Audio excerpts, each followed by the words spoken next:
இன்றிலிருந்து நாம் என்ன செய்ய இருக்கிறோம் என்றால், பாத்திமா மாதாவின் 3வது ரகசியம். அது குறித்து சில விஷயங்கள் லீக் ஆகியிருக்கிறது. அதாவது நமது புதிய போப்பாண்டவர் 14ஆம் லியோ அவர்கள் பாத்திமா ரகசியத்தை படித்ததாகவும் அதனால் சில செயல்கள் செய்திருக்கிறார் என்றும், அந்த ரகசியங்கள் என்ன சொல்கின்றன என்றும் சில செய்திகள் வெளிவந்திருக்கின்றன. அதாவது இதுவரை பாத்திமா ரகசியம் 3வது ரகசியம் குறித்து நம்முடைய திருச்சபை அமைதி காத்து வந்தது. இன்றும் அமைதிதான் காத்து வருகிறது. இன்னும் அதை வெளியிடவில்லை. இருந்தாலும் சில பகுதி, அதாவது சில வார்த்தைகள் வெளியாகி இருக்கிறது. அதிலிருந்து கணித்து சொல்லப்பட்ட ஒரு செய்தியிலிருந்து நாம் இந்த நிகழ்ச்சியை கொடுப்பதன் காரணம் என்னவென்றால், இந்த நிகழ்ச்சியின் மூலம் நாம் என்னெல்லாம் சொல்லி வந்தோமோ அதுதான் அன்னை மரியாள் அவர்களும் பாத்திமா காட்சியில் சொல்லியிருக்கிறார்கள் என்பதை பார்க்கிறோம். அதே வார்த்தை, அதே கருத்தை வேற வார்த்தையில் சொல்கிறார்கள். ஆனால் அந்த வார்த்தைகளை நாம் இப்பொழுது ஒப்பிட்டு பார்க்கலாம். உதாரணத்திற்கு நாம் ஏற்கனவே பயன்படுத்திய வார்த்தை எது என்றால், பாத்திமா ரகசியம் குறித்து நாம் பயன்படுத்திய வார்த்தை எது என்றால், த ஸ்மோக் ஆஃப் சேட்டன், அப்படின்னா சாத்தானின் புகை அப்படிங்கிறது மட்டும்தான் வந்தது. இப்போது மேற்கொண்டு பல வார்த்தைகள் வெளிவந்திருக்கின்றன. அவை எல்லாமே நாம் சொல்ல நினைப்பதை தான் சொல்கின்றன என்று பார்க்கிறோம். அதனால் அதை ஆங்கிலத்தில் வெளிவந்த நிகழ்ச்சி என்பதால் அதை தமிழில் நாம் விவரமாக சொன்னால் ஒரு சிலருக்கு அது பயன்படலாம் என்று நம்பி இந்த நிகழ்ச்சியை போடுகிறோம். அதாவது குறிப்பாக என்ன செய்ய வேண்டும் என்றால், she warned of a fire that would fall if the world did not repent அப்படின்னு ஒரு இடம் வருது, பார்க்க இருக்கிறோம். எதுக்கு போய் வாசித்தேன் என்றால், the repent அப்படிங்கிற ஒரு இடம் வருது பாருங்க. இந்த repent அப்படிங்கிறப்பதான் எல்லாரும் எங்க போயிடுவாங்கன்னா, வளமை நற்செய்திக்கு போய் அதுலேருந்து மனமாற்றம் அப்படின்னா மனித சட்டத்தில் மனமாற்றம் அப்படின்னு அவங்க போறாங்க. பொதுவா யார் இதை படித்தாலும் ரிப்பன்ட்னு அங்கே போயிடுவாங்க. ஆனால் இந்த இடத்தை நல்லா புரிந்து பார்த்தால் நாம் என்ன தெரிந்து கொள்ளலாம் என்றால், அது ஒரு பெரிய பிரச்சனை அல்ல. இதுக்கு பாத்திமா மாதா கூற வந்தது இந்த பாவத்தை குறித்து அல்ல, அதாவது அப்ப பாவங்களை குறித்து அல்ல. அது சாவான பாவம் என்று இருக்கிறது அல்லவா, அதை குறித்து பேசுகிறார். அது திருச்சபையிலேயே பெரிய போரை கிளப்பும் என்று பேசுகிறார். போர் என்றால் 2 பிரிவாக பிரிந்து செயல்படும் என்றெல்லாம் பேசுகிறார் அல்லவா. அதை குறித்து தான் பார்க்க இருக்கிறோம். இந்த சூழல் எதற்காக வந்தது என்றால், டாக்லே அப்படின்னு ஒரு கர்தினால், லூயிஸ் டாக்லேன்னு வச்சுங்க, பிலிப்பைன்ஸ் கர்தினால், ஏற்கனவே சொன்னோம். அந்த எலெக்ஷன் நடக்கிறதுக்கு முன்னாடி கான்க்ளேவ்னு சொல்வார்கள் அல்லவா, திருத்தந்தை தேர்ந்தெடுக்கப்படுவதற்கு முன்பு முன்னோடியாக இவர்தான் அடுத்த போப்பாண்டவராக வருவார் என்று ஏறக்குறைய உலகமே நம்பிக்கொண்டு இருந்தது போன்ற ஒரு சூழ்நிலை இருந்தது. அப்போதும் நாம் சொன்னோம், என்ன சொன்னோம் என்றால், இவர்தான் இந்த முற்போக்கு கர்தினால்மார்கள் என்று சொல்கிறோம் அல்லவா. அதாவது பாரம்பரியவாதிகள், முற்போக்குவாதிகள் என்று, ப்ராக்ரெசிவ்ஸ் அண்ட் ட்ரெடிஷனலிஸ்ட் என்று 2 பிரிவாக கர்தினால்கள் இருக்கிறார்கள். அதில் ப்ராக்ரெசிவை சேர்ந்தவர் இவர் லிபரேஷன் தியாலஜி, வளமை நற்செய்தி, அதாவது காஸ்பல் ஆஃப் ப்ராஸ்பரிட்டி போன்ற விஷயங்களில் நாட்டமுள்ளவர், அதை அடிப்படையாக வைத்து செயல்படுவார் என்றெல்லாம் பார்த்தோம்.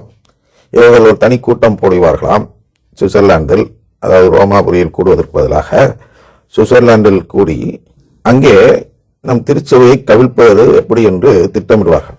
இந்த திருச்சபையை கவிழ்ப்பது என்று நான் சொல்வதை அவர்கள் ஏற்றுக்கொள்ள மாட்டார்கள். அவர்களை பொறுத்தவரை என்னன்னா, திருச்சபையை திருத்த வேண்டும், சீர்திருத்தம் கொண்டு வர வேண்டும். எப்படி வளமை நற்செய்தியை உள்ளே புகுத்தி விட்டால் அது சீர்திருத்தம் என்று நினைத்து இந்த சீர்திருத்தத்தை எப்படி கொண்டு வருவது என்று சொல்லி அந்த ரகசிய கூட்டம் போட்டு கர்தினால்மார்களை, அதாவது இந்த பாலிடிக்ஸ்லாம் நடக்கும் இல்லையா, அதுபோல எண்ணிக்கையில் அவர்கள் பக்கம் இழுத்து அந்த கூட்டத்திலிருந்து ஒருவர் போப்பாண்டவராக வந்து அந்த போப்பாண்டவர் இடத்தில் இருந்து கொண்டு என்ன செய்கிறார் என்றால், இந்த வளமை நற்செய்தியை உள்ளே புகுத்தலாம் என்று திட்டமிட்டார். அந்த திட்டத்தில் விளைந்த ஒரு கலைன்னு சொல்லலாம். அதாவது பாத்திமா மாதா சொல்றதை வச்சு கூட ஒரு ஆதாரமாக வைத்து சொல்லலாம். டாக்லே என்ற கருதினால் திருச்சபையில் வளர்ந்த ஒரு கலை கருதினால். அவர் திருச்சபையை ஒழித்து விட பார்த்தார்.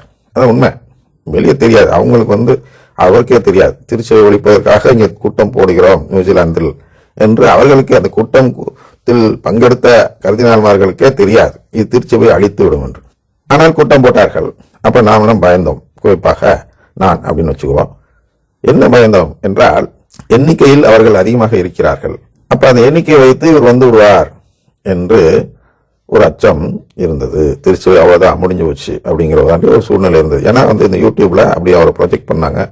அது கூட சேர்ந்து இன்னும் 3-4 பேர் கூட பண்ணாங்க. பர்க்கெல்லாம் நம்ம சொன்னோம், அவரெல்லாம் பண்ணாங்க. இதுல யார் வந்தாலும் பழமை நற்செய்தியை உள்ளே புகுத்தி விடார் என்றது போன்றுதான் அன்றைய சூழ்நிலை இருந்தது.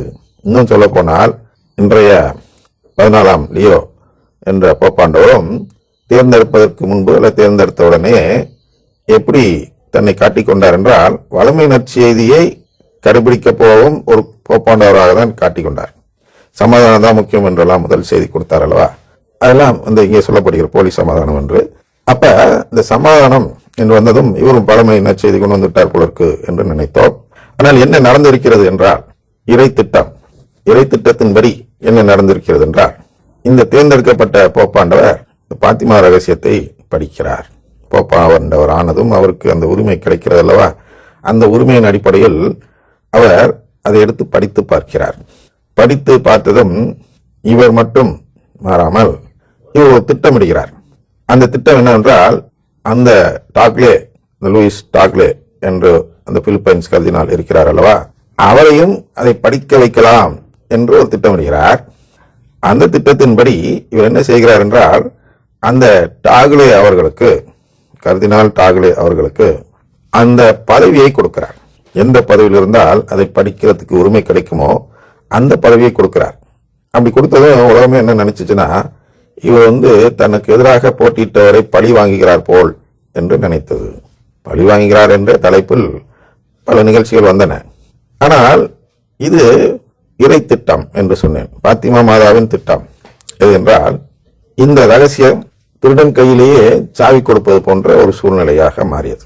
இந்த டாக்லே தான் என்ன செய்து கொண்டிருந்தார் என்றால், இறை திட்டத்தை குறித்து கவலைப்படாமல், இறை திட்டம்னா கடவுளின் குடும்பம் குறித்து கவலைப்படாமல், உலக சமாதானம் தான் முக்கியம் என்று அவருடைய பதவி, கர்தினால் பதவியை பயன்படுத்தி உலக அளவில் பெரும் பெயர் பெற்றார். இதுக்கு முன்பு இருந்த திருத்தந்தையிடம் கூட அவர் நல்ல பெயர் எடுத்திருந்தார். அவரே அவரை முன்னிலைப்படுத்தும் வகையில் கூட செயல்பட்டார்.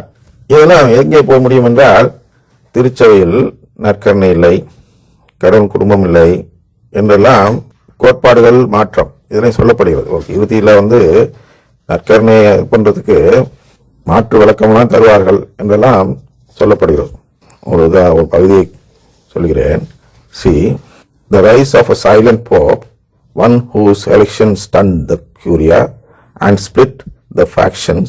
The second is on the horizon, a betrayal inside the Vatican, where brother will turn against brother in the theological war over the Eucharist itself. Documents are already being drafted. Canon lawyers already whisper of heresy. இதெல்லாம் சொல்லப்படுது வார்த்தைகள். அந்த வார்த்தைகள்லாம் என்ன என்றால், நாம் இதுவரை சொல்லி வந்ததற்கு அன்னை மரியாள் கொடுத்திருக்கும் ஒரு அழகான வார்த்தைகள், காயினிங் சொல்லுவோம், கோர்வை, அழகான வார்த்தையின் கோர்வை இருப்பதால் தான் அந்த கோர்வையை பயன்படுத்தி இதை விளக்கலாம் என்று முடிவெடுத்திருக்கிறோம். ஆனால் இங்கே அதுதான் நான் சொல்ல வந்தேன் என்னென்றால், the Eucharist, theological war over the Eucharist itself அப்படின்னு சொல்லிருக்கிறவா, அது என்னன்னா, the canon lawyers already whisper of heresy, அதெல்லாம் நம்ம சொல்லிட்டு இருக்கிறோம். இந்த நற்கருணை குறித்து மாற்று விளக்கம் தந்து அந்த வளமைக்கு தகுந்தாப்புல விளக்கம் கொடுத்துருவாங்க. அவர் போப்பாண்டவர் வந்தா அந்த வளமைக்கு தகுந்தாப்புல விளக்கம் தந்து இந்த நற்கருணை குறித்து மாற்று விளக்கம் தந்து என்ன செய்ய முயற்சி செய்கிறார்கள் என்றால், எல்லா சபையும் ஒன்று சேர்க்க முயற்சி செய்கிறார்கள். எல்லா சபையும் ஒன்று சேர்க்க அப்படின்னு சொல்லும் பொழுது கேட்கறதுக்கு நல்ல செய்தி போல் தான் இருக்கிறது. அது வந்து அந்த சைட்ல இருந்து பார்த்தார். நம்ம சைட்ல இருந்து பார்க்கும்போது என்ன பிரச்சனை வருதுன்னா, நற்கருணை மீது உள்ள நம்பிக்கையை இழக்க செய்கிறார்கள். நீ நற்கருணை நம்பிக்கை விட்டுரு, எல்லா சபையும் சேர்ந்துரும். நீ மாதாவை கைவிட்டு எல்லா சபையும் சேர்ந்துரும். அப்புறம் மெயினான விஷயம் என்ன, நற்கருணை விடும்போது என்ன வருதுன்னா, கடவுள் குடும்ப நம்பிக்கை விட்டு எல்லா சபையும் சேர்ந்துரும். அப்படின்னு என்ன, திருச்சபையை மற்ற சபைகளுக்குள்ள இருக்கக்கூடிய நம்பிக்கைக்கு ஏற்ப அதே நம்பிக்கைகளை ஏற்றுக்கொண்டு நாம் காத்து வந்த நம்பிக்கையை விட்டு செயல்பட்டால் எல்லா சபையும் ஒன்னாயிர போகுது, கிறிஸ்தவ ஒன்றிப்பு நடைபெற போகுது அப்படிங்கிறது அவர்களுடைய, இந்த சுவிட்சர்லாந்தில் கூடக்கூடிய கர்தினால்கள் இருக்கிறார்கள் அல்லவா, அவர்களுடைய திட்டம். ஆனால் மாதா பார்வையில், அதாவது கடவுளுடைய பார்வையில் அது வந்து என்னன்னா அவருக்கு எதிரானது. இதை என்ன பண்றாருன்னா, நம்முடைய போப்பாண்டவர் 14ஆம் லியோ அந்த டாக்லே கர்தினாலிடம் தெரியப்படுத்த அவரிடமே அந்த பொறுப்பை கொடுத்து படிக்க வைக்கிறார். அப்ப படிச்சதும் என்ன நடந்தது, இதை நாளை பார்ப்போம்.